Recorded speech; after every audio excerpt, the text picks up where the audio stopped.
speak in English, only to mention that my master lectures at Göttingen University are also in English. So step by step the German universities learn to teach master students in English language. So I represent German Georg August University Göttingen. University Göttingen is one of the most famous one. In the past we had more than 30 Nobel Prize winners, actually 3 Nobel Prize winners, 2 of them are close friends to me. And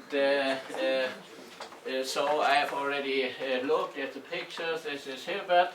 Hilbert taught in Göttingen. Gauss is over there, also taught at Göttingen, and the tomb of Gauss is 100 meters from my home. So a lot of famous physicians, mathematicians and professors who teach the chemistry, natural science, lived and taught at Göttingen University. My background is not an academic background to be mentioned, but I was a long-term board member of a great insurance company, and then I was invited and I was asked to teach at university with regard to insurance technique, insurance law, etc., etc. And after some hesitating, I said yes, I will do. So since 20 years, even parallel to my job as a top manager, I teach students, and then I was mathematician background. I studied mathematics and economics and law. I was 14 years president of the German Actuarial Association, and by that, of course, a rather well-known person in the market. And then, after having retired in my company, I thought what to do else. Then I started the so-called European Actuarial Academy, mentioned here, in order to transfer knowledge from Germany to the East, Central, East, Southeast European countries. That was my intention, and with this company we organize support for education, for developing the actuarial education. We offer support by training seminars, so I'm rather familiar, except Belarus, with all countries in the East European world. So by that, it's for me, it's very enriching. And in 2005, we offered a seminar on actuarial topics, and the president of the Ukrainian Society was present with his assistant, Irina Yarymchuk, and we met in Riga, and then they asked me to help. So that is the origin, why I'm here, of course, that is the origin of a very close relationship with the Ukrainian actuary and many others. And then I participated in 3 European projects for Ukraine to support the commission, national commission. So I'm also underway here to support the national commission, to help the national commission, to help the regulator to develop its job best practice.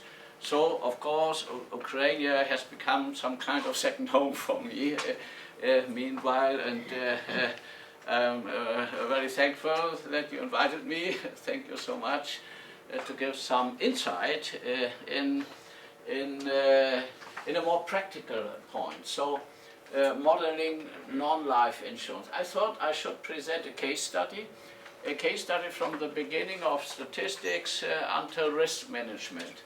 So this is a virtual company we developed for training reasons, developed by my German Actuarial Association for the needs and education and training. And my intention is to show you where is the role of actuaries, where is the role of mathematical competence in that. only to mention beforehand, 80% of risk management is actuarial driven. And the new international accounting system ahead of ours, ahead of you maybe, is also 80% actuarial driven. So people who have studied mathematics in Germany have brilliant career chances because my actual association has already 5,000 fully qualified actuaries, not enough for the market, by the way, and 50% of the actuaries enter into risk management now, not in the classical actuarial topic as pricing or valuation of reserves, but risk management. So the companies, the great companies, invest a lot in risk management because of new regulations, so-called Solvency II. Solvency II is legislation that requires the company to have enough risk capital and to adopt best practice. That is you're right. I've just mentioned him because we met in 2005 first, and that was the origin of our cooperation and friendship as well, of course. And it's a nice time here. I've been some days here. Yuri Ivanko, the head of the Society of Actuaries of Ukraine. Welcome. Yeah. It's still at that time president of the Ukrainian Society. Okay, next slide. No? This point. So agenda, structure of a dynamic financial analysis, that's at the end of the presentation. Deterministic made or more modern stochastically approach of a non-life insurance company. I thought I should take a non-life company because non-life business in Ukraine is much more important than life business, though the actuarial input in life insurance is even a little bit more than it is in non-life because of the asset management. The asset has to cover liabilities, and asset management in a life insurance company is more relevant than it is in non-life business. Nevertheless, you will see that also we need assets in a non-life company. So that is an analysis of a virtual non-life company with two business lines. So it's only a modeling, an example with two business lines. This virtual company, MTPL, that's rather in building. So also some typical insurance business line in Ukraine. And of course modeling techniques and results for claims, reserve risk, asset risk, reinsurance, underwriting risk. So it's a short run through a management of a company. No? So case the name is a little bit ridiculous. So I've already mentioned two business line, MTPL and building experience. So this company has a claims experience from 1997. So you will see large claims since 1986. Every company needs a statistical experience, otherwise they cannot calculate reserves and premiums. And in this case study, the actual results are known for 2005, and we want to make a plan for the next 3 years. So that is a case study. The management decisions are taken on the basis of corporate planning, with the 3 years planning, as I just mentioned, with a 3 years planning period from 2006 to 2008, based on the actual result of 2005. So this is the structure. So you can do it deterministically. You can do it deterministically. So to corporate planning 3 to 5 years. Normally we plan 3 years in advance and have a short look what happened beyond this time period, but that is a standard planning. 3 years. Might be some companies who do it for 5 years, or most companies do it for 3 years. Deterministic model usually statutory view that mind based on national accounting. Planning of premiums, claims, costs, and the result must be then the profit and loss account, balance sheet. That is corporate planning, and non-life claims reserving is very important, because if claims happen, they are not paid normally immediately, because it takes time to find out whether the claims is right. Maybe you are taken to the court, and takes also time. So claims, the period for claims maximum is some 10 years. By the way, Twin Tower collapse in New York in 2001 has not been paid all claims, even until now. So, because to court decisions, some discussions whether to pay or whether not to pay. So, but normally in motor insurance, the average claims payment duration is 2 years.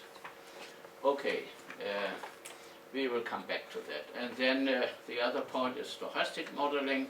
How to model the risk, how to model claims, how to model expenses, how to model premiums, how to model reserve risk, and the result then, that is the input for so-called dynamic financial analysis, normally used for managing the company. I don't want to speak about rating models, a little bit different topic. So start with this. So typical questions from the management to the risk management department or controlling department. I think the word controlling is a little bit out. Now we say more risk management, and we integrate the controlling into the risk management department. How will our company develop in the next 3 years? One question within corporate planning. What bottom line result can we expect? Which line of business is profitable? Not all lines of business are profitable, so and the company is able to select those business lines who are profitable. Shall we diversify to other lines of business? Shall we offer only motor insurance, or shall we offer also other building insurance or life insurance, health insurance? I mean, you can take some advantage of mix of different products because of some effects. Do we have enough equity? Do we have enough asset? Which risk will we have to bear? Will we survive in a 200 years storm? So that is the real probability is behind that. And we normally calculate with a real probability of 0.05. That is a standard real probability written in the EU legislation. So all calculations with regard to the needed or required capital, risk capital that has to cover adverse deviation from the plans, have to calculate with in EU has to calculate with a real probability of 0.05 or survival probability of 99.5, and that is equal to 200 years event, of course. 100 years event is 99. So. Yeah, business, so objectives. The objectives is planned for future dividends, etc., etc. So that is the business objectives, the targets for business. And the input we need are statistics, information about the premiums, claims, costs, We need information about the planned products, activities from the distribution channel, from the sales, marketing and sales. That's the input. The output, cash flows. Future cash flow. Cash flow are the annual payments. You get money and you have to pay money. So the cash in, cash out flows. And then the profit and loss item, balance sheet, return on equity, or so there's a typical output parameter or output figures, and the question is how to develop a model for corporate deterministic planning. Next slide. So I told you, so separation of lines of business into homogeneous risk group, that's very important. The risk group you need it for calculation of premium should be homogeneous. The law of great numbers is greeting in that respect. And this is the cash flows, the components of cash flow so earned premiums minus expenses, administration costs, acquisition costs, costs for marketing, and minus the claims. Of course, the claims have to be covered by premiums. The expected value of claims has to be captured by premiums. The adverse deviations of the expected value has to be covered by risk capital. And legislation tells you how much risk capital you have to show in the balance sheet. And if the companies have not enough risk capital, they are quit. Okay, they are out of the market. I know that's a problem here in this market. So the requirements for risk capital are not of that standard that it is within EU.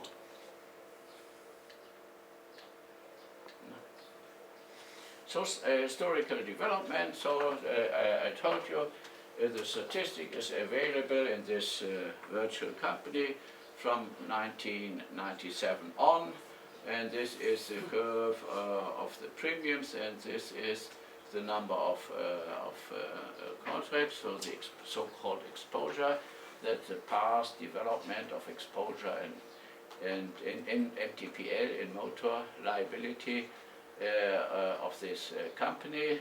And you can see, it's mentioned here, you can see clearly the volatility of the market. Sometimes it's increasing the premium, the market then is growing with regard to premiums. And if there's a strong competition in the market, of course, then there's a pressure on the premiums, and the company lost premium income, and normally they also show then losses in their balance sheet. So next point, so this is the real figures. So you are actually in 2005, these are the figures of 2003 and 2004, that is the new business, premiums of new business. These are the lapse rates, so if the policy is cancelled, some clients think they have to change, so they move to another company, then of course you lost business, you are losing premiums, and then you have to look whether your portfolio is calculated right, and if not, you have to make an adjustment, premium changes for business in force. You have to make an adjustment either to increase or to decrease the premium income. That means for 2005 there is a new business of, there is a premium in force at the beginning of the year, 98.1, new business plus 16.2, the lost business because of lapse 18.3, change within the 2005 adjustment of premium, and at the end of the year you've got then to 92.2. And by that you make a calculation what happens during the planning for the next year. What happens during 2006, and the management has to think, is there any event that should be taken into consideration or not. So the planning in this company is for new business a little bit higher, so the company thinks that the sales force is rather good and they can get more business. Lapse rate will stay on the same level, and the premium adjustment is rather low. And then this is the planning of premiums from 92.2, a little bit down to 90, and then growing. So the influencing factors are new business and the lapse rate. So what you have done for the premiums, you have to do for the costs as well. So the costs in insurance companies are acquisition costs, so provisions for the salesperson, brokers or tied agents, other acquisition costs and administration costs. You have to administer the policy cost, and cost of claims management is management, and loss adjustment expenses. These are expenses you need for claims management. So look at the figures. So that is a model for planning. For plans, gross earned premium, I've shown you. Premiums at 92 from the other slide. Then acquisition costs you have had in the past, and the actual acquisition costs are 11.2. That means around 12% of the premium income are needed for acquisition. For administration, not as much, only 2.1 points. So, and then you can think what happen in the next years. So the acquisition cost would even be a little bit lower. Administration cost same level, and you can see total it costs in euro. So the quota, cost quota of earned premiums is a little bit down from 14.3. So the company thinks that it could manage the company a little bit better than in the past because of some investment, etc., etc. That is a corporate planning for costs. And now we have to do the corporate planning for claims. So the third factor, how to model the development of claims. Claims payments. If there's a claim and you would pay it immediately, so that a claims. But not all claims can be paid within the same period. So you have to reserve then that payment you have not paid for but you have to pay in the next year to put that in the reserve, the so-called case reserve. So the payment and the case reserves are the you have to finance by the premium. Then there are some reserves for late claims, so claims that are incurred but not reported, so that is a little bit peanut. You have to look at runoff of reserves. For past claims, are they reserving right? You have done in the past, and you have made, maybe you have to make an adjustment. So what do you need for information? You need claims frequency, and you need the average claims severity. So, and then you can multiply that, and that is of course the basis for the premium calculation.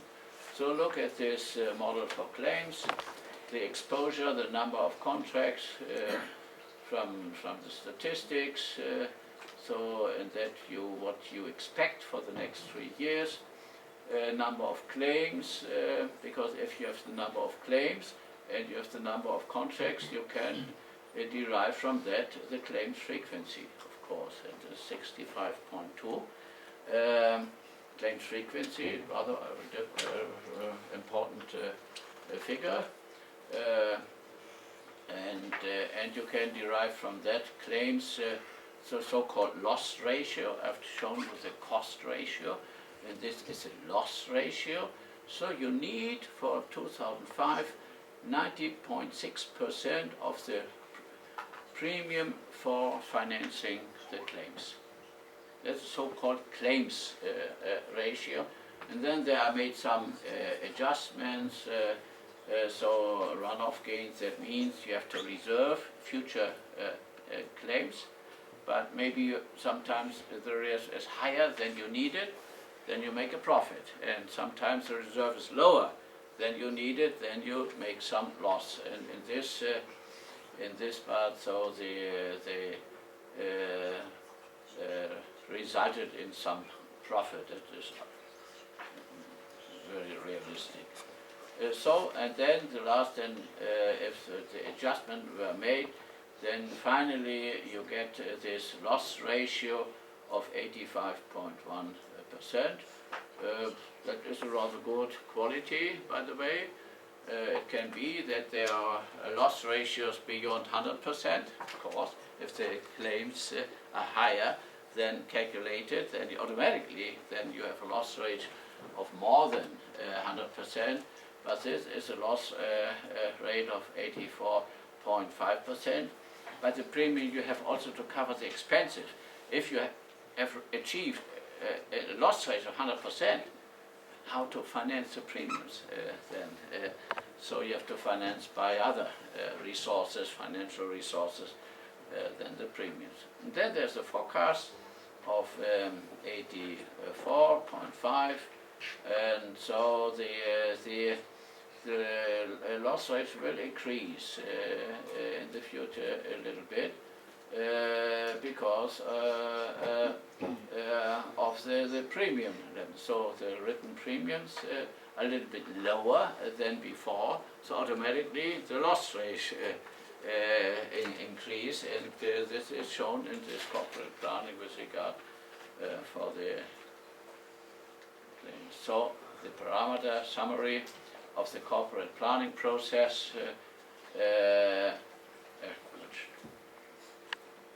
Premiums, business in force, new business, lapse rate, costs, as I told you, acquisition costs, administration costs, claim frequency, claim severity, so a reserve for claims not reported but ahead. There is a statistical experience for that. And runoff means the result of reserves. Is there enough reserve or not enough?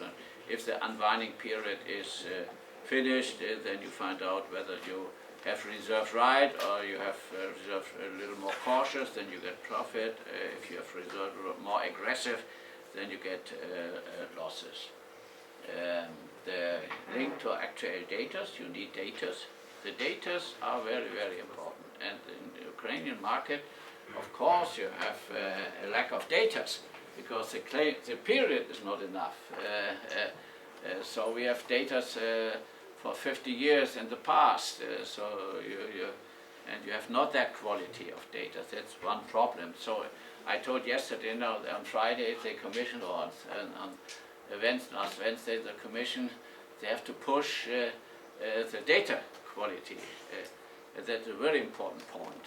So company-based statistics or market-based statistics,